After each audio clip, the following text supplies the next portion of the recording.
BJP रुझानों में पश्चिम बंगाल में बहुमत हासिल कर चुकी है।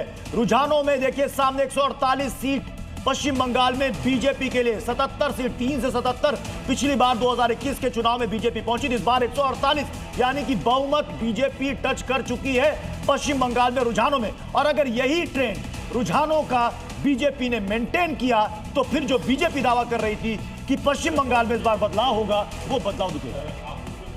जी, अब बीजेपी को इस जो नंबर पे है वो उसको बहुत लंबा नहीं मेंटेन करना है। अगले आधी घंटा 45 मिनट अगर यही ट्रेंड हुआ तो आप एक कलेक्टिव प्रोजेक्शन निकाल सकते हैं जो इन आंकड़ों के हिसाब से फिर बीजेपी का। बिल्कुल, और मैं अभिज्ञान यहाँ पर यही कहूंगी कि जो अभी तक हम देखते आ रहे हैं शुरुआती रुझानों में 1 घंटे की काउंटिंग लगभग पूरी हो चुकी है। जैसा कि आपने जिक्र किया कि अगला आधा घंटा बहुत क्रूशियल है। 148 सीटों के साथ यानी 48 सीटों का ये डिफरेंस हो चुका है। बीजेपी लगातार आगे बढ़ रही है। ईवीएम जब से खुलने शुरू हुए हैं, टीएमसी कहीं ना कहीं उसके आंकड़े जो है बहुमत के वो रुकते नजर आ रहे हैं। लीजिए, मैंने कहा रुकते नजर आ रहे हैं, उतने में टीएमसी ने बड़ी उछाल ली, 104 सीटों पर हो गई है और ये डिफरेंस अब 144 सीटों का हो गया है। लेकिन बीजेपी यहां पर बहुमत के आंकड़े को छू चुकी है। इस समय की बड़ी खबर, रुझानों में पश्चिम बंगाल में बीजेपी ने बहुमत का आंकड़ा छू लिया है, यानी सरकार बनाती दिखाई दे रही है। आसाम में भी बीजेपी बहुमत का आंकड़ा छू चुकी है रुझानों में। पुदुचेरी में भी बीजेपी बहुमत का आंकड़ा छू चुकी है, यानी 5 राज्यों में से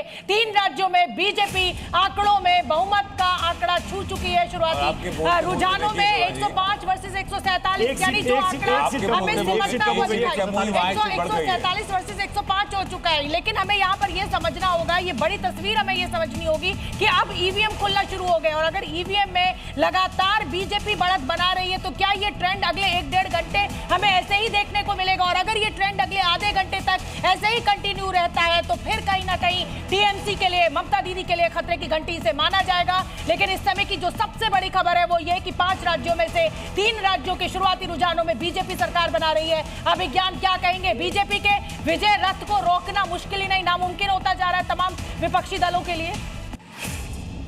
ये सब जी अभिज्ञान स्पष्ट है, क्योंकि यहाँ से अब कोई मतलब, मैं हमेशा एक्सपीरियंस की बात करता हूँ, तो अगर वो पैटर्न सेट हो रहा है अगले 10 मिनट में, 15 मिनट में, आधी घंटे में, 40 मिनट में, एक्चुअली ये गेम ऑफ मिनट्स नाउ, तो उतना लंबा नहीं है, तो वो उससे पुल कर ले जाएगी बीजेपी आराम से। छोटे-छोटे अपने रुझानों को लेकर 5 में से 3 पर मेरा मानना ये है कि 9:30 बजे तक 2 राउंड की बैलेट बॉक्सेस की काउंटिंग हो जाती है।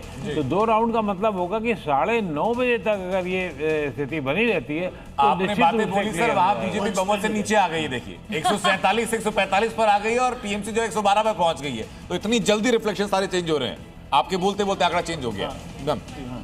फर्स्ट 1 आवर का अगर काउंटिंग देखा जाए तो टीएमसी आगे थी एंड उसके बाद ईवीएम के बाद वो ट्रेंड कंटिन्यू हुआ। अभी सिमिलर अगर रिपीट होता है तो अभी बीजेपी आ गए। पिछली बार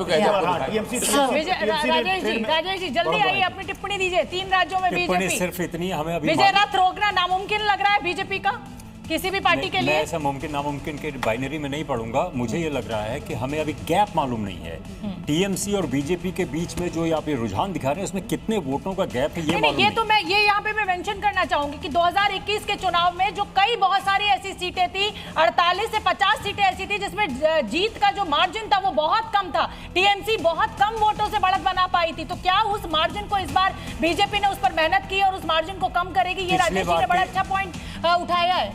पिछले बार के चुनावों से इस बार के चुनावों का कोई कंपैरिजन करना एकदम गलत होगा। क्यों? पिछली बार का चुनाव क्यों कह रहे हैं? पिछली बार भी 2 मेन पार्टियां बीजेपी और टीएमसी। इस वजह से उसका मुझे जवाब देने दीजिए। इस वजह से कि इस बार एसआईआर एक बहुत बड़ा मुद्दा था। 90 लाख वोटरों के नाम कट गए हैं भवानीपुर में।